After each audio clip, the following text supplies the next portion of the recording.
Joining us right now, a guy that has done outstanding work covering the Euro on TSN with Luke Wildman also. And let's not forget Christian Jack, our friend, proud Canadian, Jason deVos. Jason, welcome. Anthony, how are you tonight? Very good. And again, a real great coverage you guys have provided us here in Canada and all over. Great work you, Luke, and Christian have provided us. Congratulations on a wonderful job you have done. Jason, wanted to have you on here. Obviously, Iceland losing yesterday to France. But what a story, what a journey. And I wanted to talk about how Canada can get to where Iceland is and do some of the things they've done. So let me ask you this. Iceland has made coach education a top priority. And national team head coach, if I'm not mistaken, this guy in his spare time is a dentist. How can we in Canada make it attractive for coaches to achieve a higher level of licensing in your mind? It's a great question, Anthony. I mean, I think that's certainly one of the aspects of their success. There's also some cultural aspects, I think, that play into that. You talk about the demographics of Iceland, the harsh living climate, the character of the nation in many respects. They self-identify as being hardworking people who are up against adversity in almost every walk of life, and they take that on board, and they just sort of take things in their stride. And I think you also have to look at the infrastructure that they've developed there. They have a number of excellent facilities in Iceland where kids are able to go and play whenever they want. They have a relatively small playing population, so there's no kids are getting cut from teams. They're not being ostracized or eliminated from early selection, that sort of thing. So every child's getting the opportunity to learn on their own speed and their own time. And they have good access to facilities and qualified coaches. And I think that's a big aspect of it because, I don't think anyone in the world has figured out player development at the grassroots level yet. And nobody can walk into a training session and pick out the 8-year-old or the 10-year-old or even the 12-year-old or 14-year-old that's going to make it. So what they've done in Iceland is they've given every child an equal opportunity and equal access to good coaching and good facilities. And ultimately, at the end of the day, it's up to the child and their intrinsic motivation to get to whatever level of the game that they choose to get to. So I think it's really, the lesson that we can learn from that is about being more inclusive and less exclusive in the way that we set up youth soccer programs in our country. We almost have this overzealous approach and attitude towards awarding championship trophies at the early stages of player development, when sometimes what we're doing is we're pushing kids away from the sport and not encouraging that fun aspect of intrinsic motivation that needs to happen when kids are putting in the hours of practice on their own away from structured practice sessions with coaches. And I agree with that, and I'm going to tackle that in 1 second. But my second point was facilities. I'm glad you brought it up. And you kept on saying facilities, but let's concentrate on indoor facilities because, look, the Icelandic football leaders have really, really done a great job in, talking about the importance of indoor facilities. How important is it for us in Canada to get to the government officials, to get to the province head leaders and say, look, we need more full-size indoor facilities? I think it's important, but I don't think it's the panacea for us. I do think that we have to look at the existing infrastructure that we do have. I certainly don't think that young children need to be on full-field indoor facilities playing full-field games to be able to enjoy a learning experience with a soccer ball at their feet. We have to look at the cultural challenges that we have in our country. We have to look at the geographical challenges we have in our country, as well as the climate challenge we have in our country. There's many parts of Canada that for 6 to 8 months of the year, you can't play outside. You can't play on grass. You can't even play in some places on an artificial surface. So we have to utilize the infrastructure that exists. School gymnasiums is a great example. We need to have a modified approach to player development that incorporates games like futsal, which I'm a big believer in order to be able to give kids an exposure to the game, perhaps in a modified version, a small-sided version, which is going to allow them to still have fun and enjoy the game and learn the game. So, I think this the call to increase the number of full-field indoor facilities that we have is a great one. But I don't by any means think it's the only solution to some of the problems that we face. So let me ask you this. Should clubs be partnering to develop better facilities together? Absolutely. I think at the club level, what needs to happen is, you have to develop good relationships with your local community. So your local municipality, your local school boards, to develop those relationships. There's no one-size-fits-all approach either, Anthony, because every municipality is different. Every municipality has different rules in place for how you book facilities, and different organizations have different preference and are given different preference by the municipality based on as many things as historical contracts that they've had in place. So, I think it's a challenge, but I do think that there are ways around it. I'll give you a great example. When I was the technical director at the Oakville Soccer Club, one of the first things I did was ask our facilities manager to book me every single gymnasium that was available in the town of Oakville.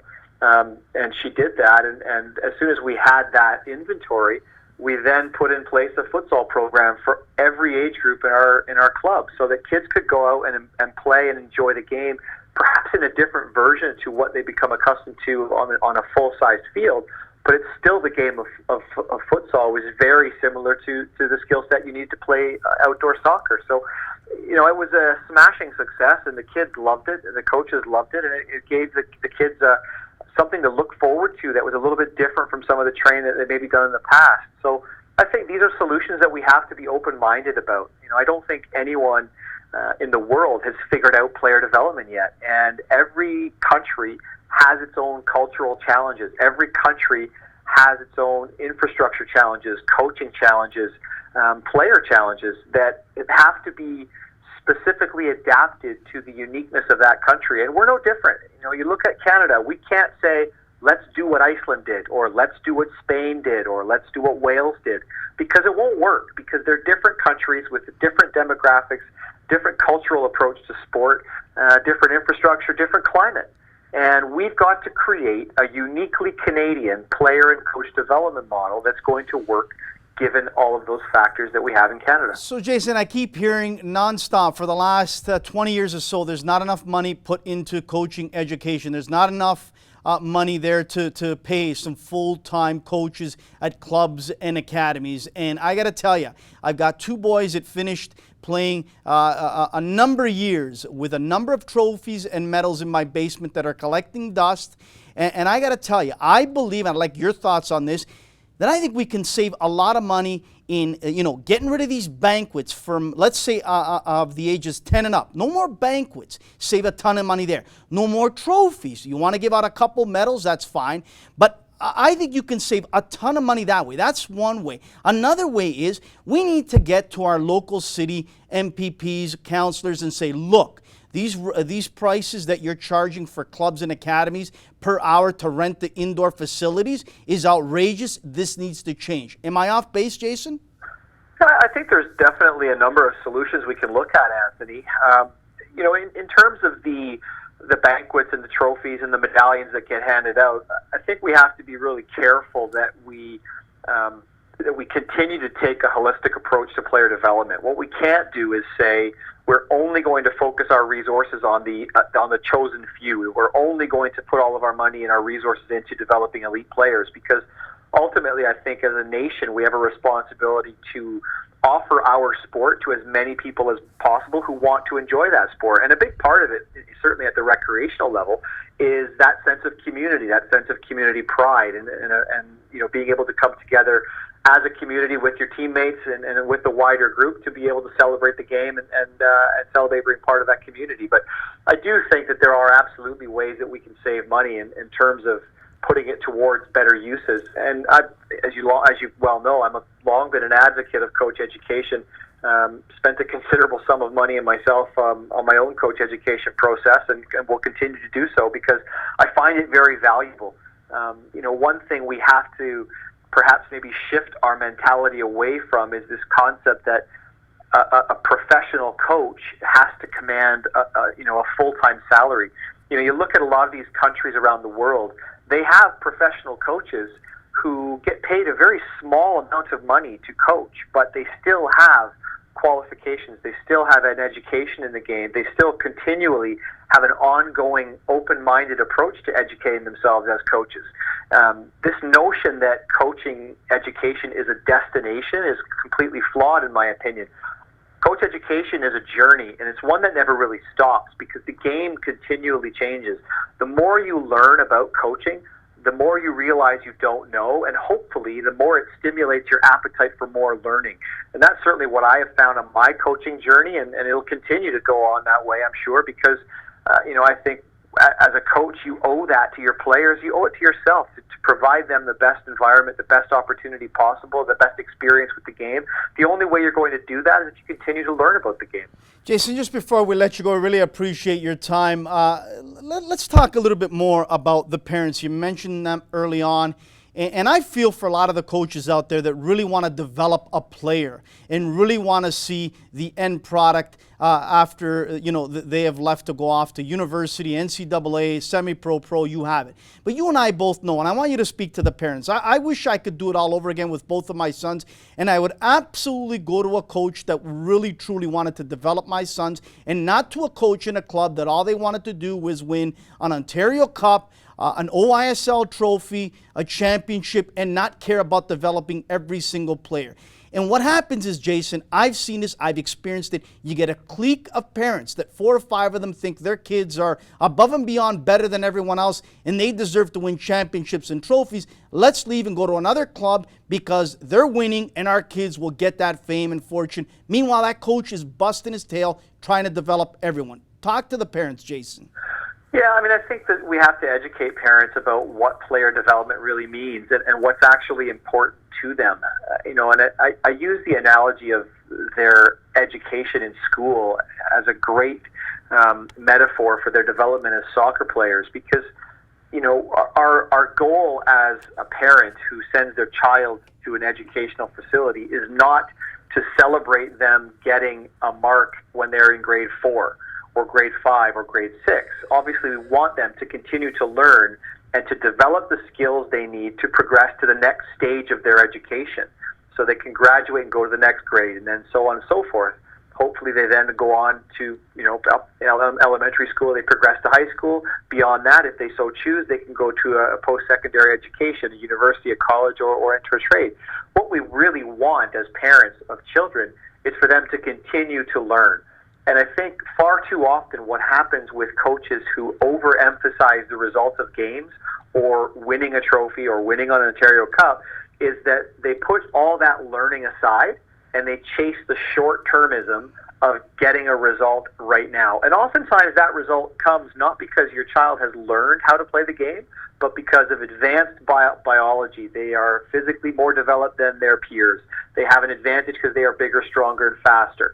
These are ways that coaches, naive coaches, can win games and look successful in youth football. And we have to change that perception.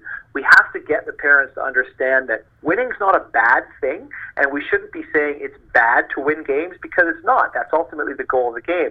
But the better equipped your child is at the skills and fundamentals required to play the game, the better equipped they're going to be to get to the ultimate goal, which is to enjoy the game by winning games later on in their soccer careers. So I think there's a lot of lessons that can be learned throughout that process. And as a parent myself of 2 young kids who are involved in different sports, I look at it from almost a bystander's perspective. Of I don't have that pressure of some of the other parents of wanting that immediate fix, that immediate result, or that immediate rush of winning something.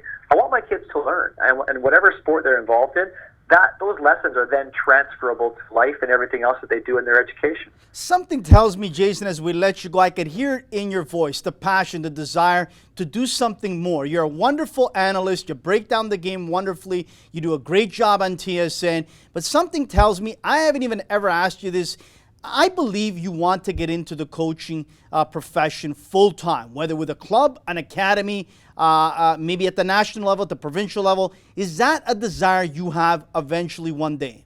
It's something that I'm involved in right now. I'm part of the coaching staff for the women's team that's going to Brazil, and I'll be down there with John Herdman and the group doing what I can to help them achieve success down in Rio. So, I make myself available whenever I can, and I want to work with good people, whoever it is at whatever level, to advance the game in our country. So, I wouldn't say that I have a burning desire to leave what I'm doing now to join the coaching ranks, but I certainly enjoy coaching, and I certainly enjoy the development of the game in our country. So, I'll do what I can, as many other people in our country do, to try and advance the game and take it forward. But it's just about giving back what I can to try and help grow the game that gave me so much in this world. Jason, you're a class act. You're a proud Canadian. You're a guy that really wants to see this country succeed. And we thank you so much for talking the way you did in the last few minutes, helping out the coaches and everyone out there. Continue success in the Final Four with Luke and Christian, and enjoy that final coming up in a week's time. Thanks so much again for making time, Jason. Thanks, Anthony. Anytime, pal.